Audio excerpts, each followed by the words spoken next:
Tetap aja ada kemungkinan yang bisa mengembangkan satu ilmu. Ada 5 Q yang biasa dia jelaskan. Welcome mereka, istirahat. Ada lagi Pak? Terima kasih Pak. Go. Ya. Oke, sebagai penutup, saya pikir tadi ini yang sudah kita bahas ya. Karakter itu harus konsisten, kemudian orangnya amanah, sama jujur, walaupun tidak amanah, jawab ya, kemudian respect, menghormati ya. Nah, ada kata-kata yang populer dikatakan oleh Chris, agree to disagree. Kita boleh berbeda pendapat, kita sepakat untuk berbeda. Jadi bukan berarti sepakat untuk sama-sama, bisa saja kita sepakat untuk berbeda. Jadi jangan karena berbeda kemudian kita berkelahi. Oh kita berbeda berarti kita bermusuhan. Kita berbeda ya tidak apa-apa, saya hargai, kita sepakat aja. Ya. Sepakat untuk berbeda. Asertif ini tadi dikatakan teguh pendirian, ya. Tidak mudah frustrasi, kooperatif, ya kerjasama, juga telaten, harus teliti, rapi, sering itu. Di perusahaan-perusahaan asing itu yang saya pelajari, walaupun dia sudah direktur, managing director apalagi, itu semua email yang masuk, semua surat yang masuk ke mejanya pasti dia baca. Rata-rata mereka itu kerja 12 jam sehari.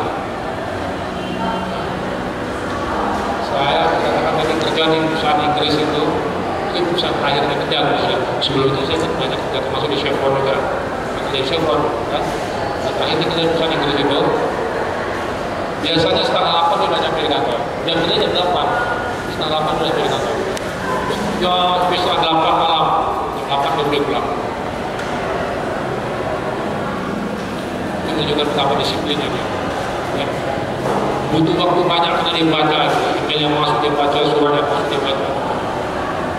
Artinya apa? Intelektual juga harus tinggi, punya kemampuan speed reading, baca dengan cepat. Nah, itu kita dalam intelektual bos itu dikatakan development, mengembangkan diri terus. Salah satunya itu membaca dengan cepat. Kalau tidak bisa membaca dengan cepat, kita tidak mampu membaca semua surat yang masuk. Jadi email-email itu kan bukan bos. Efek positifnya apa? Kalau managing director jam setengah 8 sudah ada nggak yang berani terlambat? Ya kan? Tidak ada. Kalau managing directornya disiplin setengah 8 dari kantor, tidak ada yang berani terlambat. Pulang juga gitu, tank jam 5. Tank jam 5, tidak ada yang berani pulang. Karena bos masih sibuk. Ya sekali-sekali lah, tapi kalau terus-menerus nggak berani itu. Sekali-sekali bisa mengingatkan, masih pulang. Saya pernah lihat direktur, ini bukan orang asing, orang Indonesia, tapi ini Chinese Indonesia. Jam 6 pagi dia sudah sampai di kantor. Hampir tiap hari jam 6 pagi dia sampai di kantor. Tapi dia tidak menuntut anak buahnya dengan jam 6 pagi. Ini jangan terlambat saja dari jam 3. Dan dia jam 8, jangan terlambat. Managing director aja jam 6 pagi sudah nyampe kantor. Jam 6 sore sampai di kantor. Jadi kalau kita mengatakan kita ini sudah rajin, evaluasi dulu, evaluasi introspeksi dulu, udah rajin belum? Nah, mengenai rajin ini, ada cerita itu benar-benar terjadi. Jadi kita harus mengkritik karakter kita sendiri supaya ada kemajuan akan generasi-generasi berikutnya. Si Sumono Yudo Husodo itu kan seorang konglomerat, pernah jadi menteri tapi punya banyak perusahaan. Salah satu perusahaannya dapat proyek di Timur Tengah. Jadi ketika proyek udah jalan, beliau pergi inspeksi ke sana. Ini cerita zaman dulu nih, 40 tahun lalu kan. Pergi inspeksi ke perusahaan di Timur Tengah. Masuk dia ke area pergudangan, proyeknya. Dia naik ke lantai 2, kantor dari proyek manajer. Kalau kaca sekeliling gitu kan, dia bisa melihat ke bawah apa yang terjadi di gudang-gudang tersebut. Dia lihat truk semen bawa semen penuh, truk berhenti di turun, duduk mojok, nyalain rokok, bisa Pak. Keneknya naik ke atas semen, dorong semen ke bawah, di bawah sudah ada orang gudang yang tukang pikul, semen, datang lagi, keluar lagi. Ada berapa orang yang kerja? 3. Di seberang, ke atas keliling, di seberang proyeknya Korea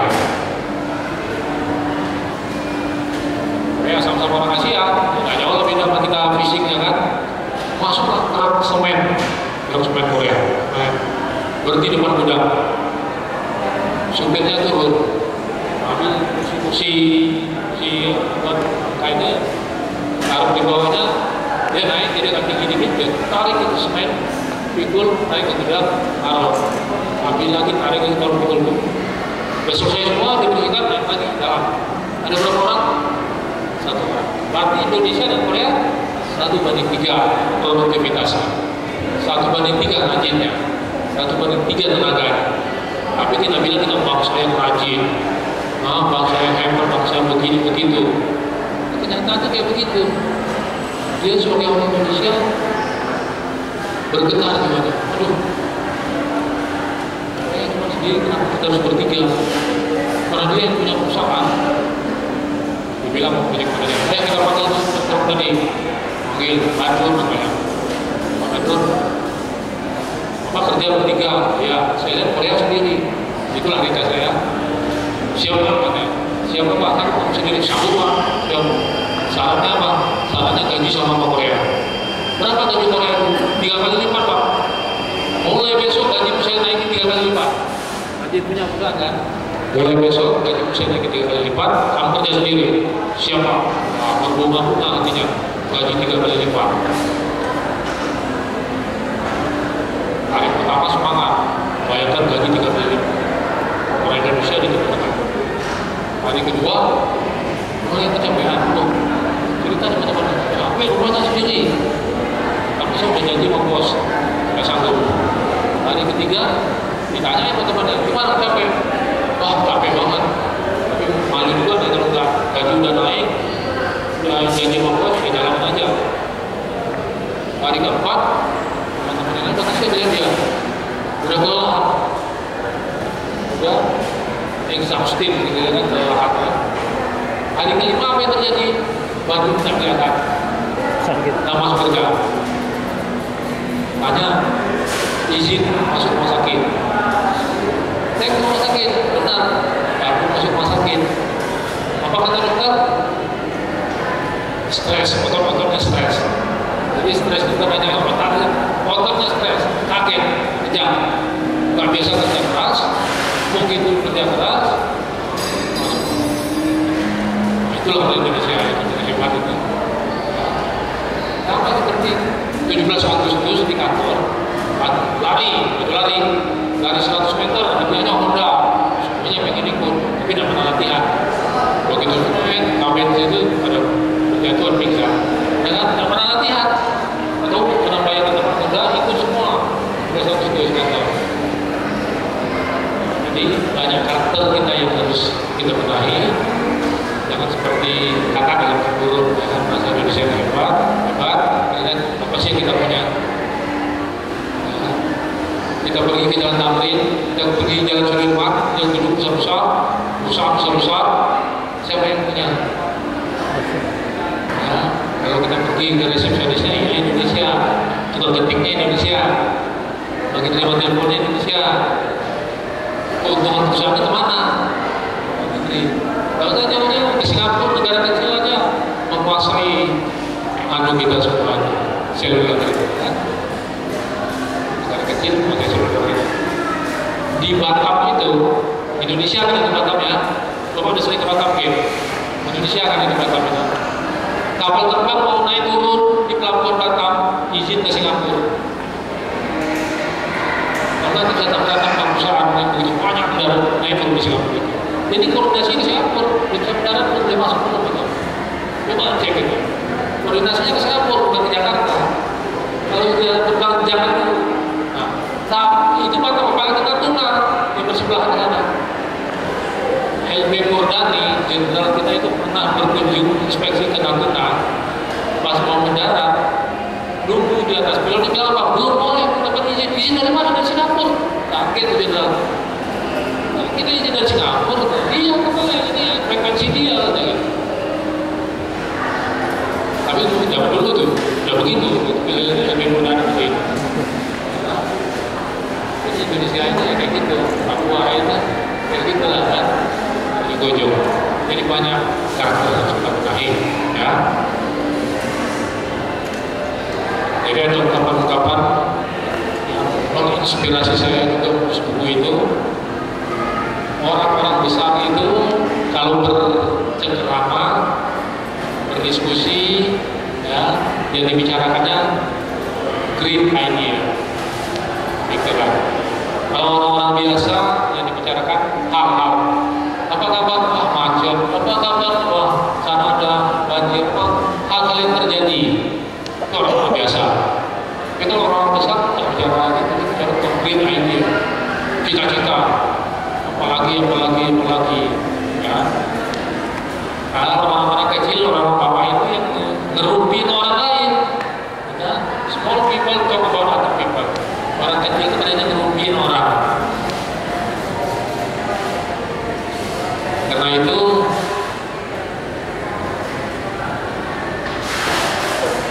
orang besar itu kan tidak selamanya harus tamat S2, S3 ya kan. Orang yang tak dapat kuliah bisa berjiwa besar.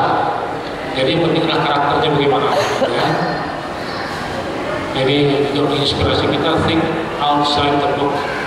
Karena kalau terpaku dengan kebiasaan yang ada, nanti kalau ada anak muda melakukan sesuatu, oh jangan, kita sesuai dengan kebiasaan. Oh dulu orang tua kita tak pernah begini, jangan. Ya. Kalau menginspirasinya, ya. Nah terakhir ya, saya rasa terakhir ini contoh bagaimana karakternya maksudnya itu tidak tergantung dari pendidikan. Karakter orang itu ya ditentukan oleh bagaimana dia mengembangkan orang itu. Ini kata-kata Bill Gates ya. I fail in some subject in exam.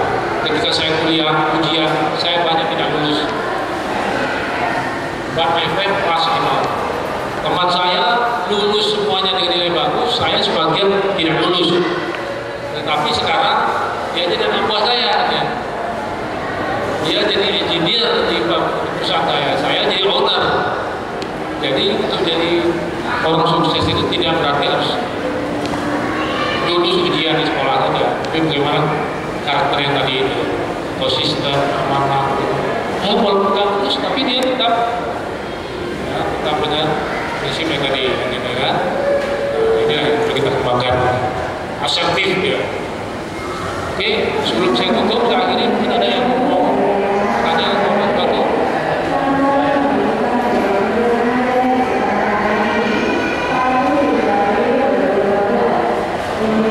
Slide-nya hampir terakhir tadi ada kata-kata sabar.